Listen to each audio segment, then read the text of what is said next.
I do support the bill of imposing congressional term limits. I do not support the bill of imposing congressional term limits. And we need to pass a strong constitutional amendment that puts into law not what is in their best interest, but to serve the people, which has not been happening. Why do you think that restriction is necessary, as opposed to simply saying to the people, vote somebody out? Does the U.S. Congress need term limits? Take up a constitutional amendment providing term limits, 2 terms for senators, 3 terms for members of the House. Supreme Court case U.S. term limits v. Thorne established that the only way to impose term limits on Congress would be through a rare constitutional amendment. Let's talk about term limits What do you think? for a second, because We brought on someone that supports it and someone that doesn't. Welcome to Pro and Con. I do support it because of the inherent colossal challenge of defeating an incumbent. Another reason to implement term limits is the logical inevitability that career political corruption is far more destructive than potential corruption limited to either 12 or 6 years. The final reason is the public support for term limits. People are proven to be more comfortable with voting for the candidate they know. Using data from a 2008 and 2010 cooperative congressional election study shows that citizens who are more risk-averse are more likely to support incumbent candidates.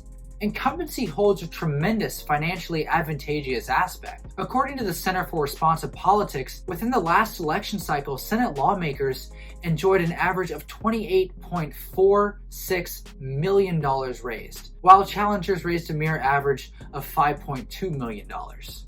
Theoretically, elections should cure this political institutional incumbent dominance. Citizens have the liberty of being able to end the dominance. That is how the general rebuttal to term limits is promulgated. However, this is only tasteful in theory. With a bevy of resources at the disposal of incumbents, swaying elections in their favor is essentially second nature. You have a better chance at being accepted to Harvard than an incumbent does at losing. As reported by the Center for Responsive Politics, in 2018, 91% of House lawmakers were reelected, and 84.4% of Senate legislators were reelected. How does this happen with a Congress that has an 11% approval rating? The invincibility of incumbents is not dwindling. Though it does see occasional declines, nevertheless, term limits appear to be a viable solution. According to the CRP, in 2013, more than 12,000 registered lobbyists spent over $3 billion attempting to influence the policies of the federal government. As any rationalist can conclude, having anyone like sitting Democratic Senator Patrick Leahy from Vermont serve for 46 years is consequentially going to result in a greater likelihood of corruption than someone who is restricted to 12 years in office. To put this into perspective, after 46 years of developing relationships with lobbyists, Senator Leahy has reached the point in his career where he can obtain nearly $7 million in just 6 years from a lengthy list of lobbyists, as reported by the CRP.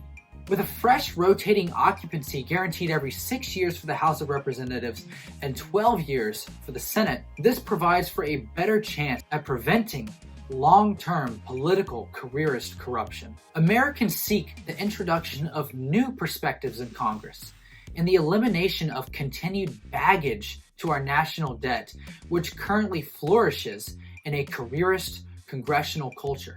According to the U.S. Government Publishing Office, 75% of Americans support term limits. Now, before my intent is misconstrued to exude the notion that I have never heard of the logical fallacy argumentum ad populum, let me explain. Generally, the bandwagon appeal serves as a fallacious argument that eliminates logic as it promotes popularity as truth. However, in this instance, it should serve as an important factor. Since the implementation of term limits is desired by 3/4 of the public, it should be duly noted by the elected officials who were elected by this very public. It is in fact the very popularity of this amendment that should propel its ratification. Elected officials should primarily serve the interests of their constituents, by whom they were elected. After all, they are public servants.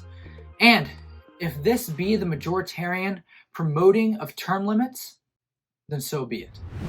I do not support it because it would prevent good politicians from staying in office. It would cause a lot of poor influence from lame duck politicians and lobbyists. And third, it would reduce the amount of good relationships between Congress members. So first, and most obviously, it would prevent good politicians from staying in office. Now, of course, at the same time, it would also remove bad politicians from office, which is very good in everyone's opinion. But it's not so great that it would remove the good politicians from office, because obviously the term limits would apply to everyone. So any good politician that most people like would still have to give up their office after their second term. Now, of course, there is that way off, right? You would remove bad politicians from office while also removing good politicians from office. And it's everyone's personal opinion as to whether or not it's worth it to have these new term limits. However, there's a better third alternative that kind of has the best of both worlds, in my opinion, and that is ranked choice voting. Under a ranked choice voting system, the good politicians that people like would be able to stay in office.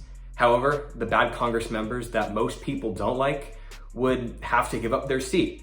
So it kind of has the best of both worlds, and in my opinion, that is so much better than the system that we have now. Next is the influx of poor influence from lame duck politicians and lobbyists. If congressional term limits were to be imposed, then after they won their re-election, a Congress member would really have no reason to be as good as they were during their first term, no matter how good or bad they were. They can't be re-elected again, so this would be their last term. So they could be lazier or be corrupt in any way, and there wouldn't be that much of a risk. Now, this also causes lobbyists to come in. And lobbyists would be able to get their way and get laws and regulations that favor them by simply having incentives for Congress members. And because that Congress member knows that he or she will not be able to get reelected because of the term limits, they would have no reason to reject this offer from a lobbyist other than it would be corrupt. But as we know, many politicians are corrupt. So there would be a lot of lame duck politicians and lobbyists that are really causing poor legislation to occur. Third is the reduced amount of very good relationships between Congress members. Bipartisanship is very important now, really more than ever, because our country is becoming less united every single second. And it starts with Congress, because Congress is very, very responsible for all the laws that are in place. And for any good politician that holds their office for a long time, they may be able to establish a good relationship with another Congress member of a different political party. However, if Congress members were only allowed to have 2 terms, that would really reduce the amount of good relationships between the 2 different parties. Now, of course, there's not many Congress members who have good relationships right now, even without term limits. But if term limits were to be imposed, that number would be even less. And bipartisanship, like I said, is more important now than ever. So imposing congressional term limits would only allow for Congress members to have less time to get to know each other, which would reduce the amount of relationships between the 2 parties, which would then reduce bipartisanship.